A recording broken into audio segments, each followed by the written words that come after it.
Carpenter died today of an apparent heart attack at the age of 32. Miss Carpenter was taken to Downey Community Hospital this morning after becoming ill at her parents' home in Downey. She was pronounced dead at 9:51 after a full cardiac arrest. Karen Carpenter and her brother Richard sold 60 million record albums worldwide, starting with their first big hit, We've Only Just Begun, in the early 70s. Bill Van Amberg reports now on the shocked reaction to Karen Carpenter's death in her hometown.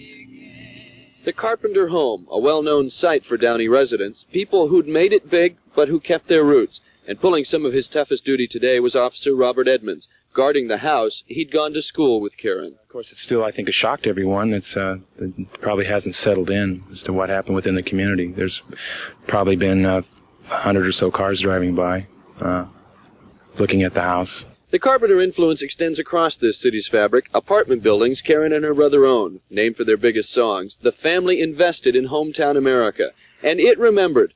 This is Karen's high school, and today the students dedicated this new outdoor stage, paid for with student money, in her honor.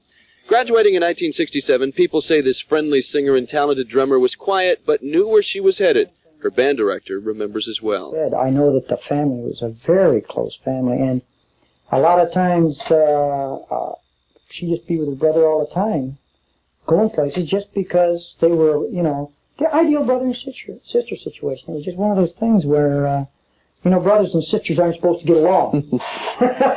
But they always did very well, and they never really forgot where they come from. And that's important. And even at the hospital today, people stopped to look in shock about their favorite family. But they were good people, and they've always helped Downey out as far as I know. They've been around here all their lives, and they've done a lot for Downey, and they donated band equipment to Downey schools, and they've done a lot to help the community. And people in this town talk very fondly about the Carpenters. They'll tell you about how they come by at Christmas because the house is decorated so nicely.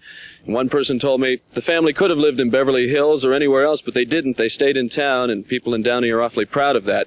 Famous as Karen Carpenter might have been in the music world, she'll probably be best remembered for that here in Downey. I'm Bill Van Amberg, Channel 7 Eyewitness News. Just as her friends are in shock in Downey, so are the many friends in the music world and the record community, too, in shock.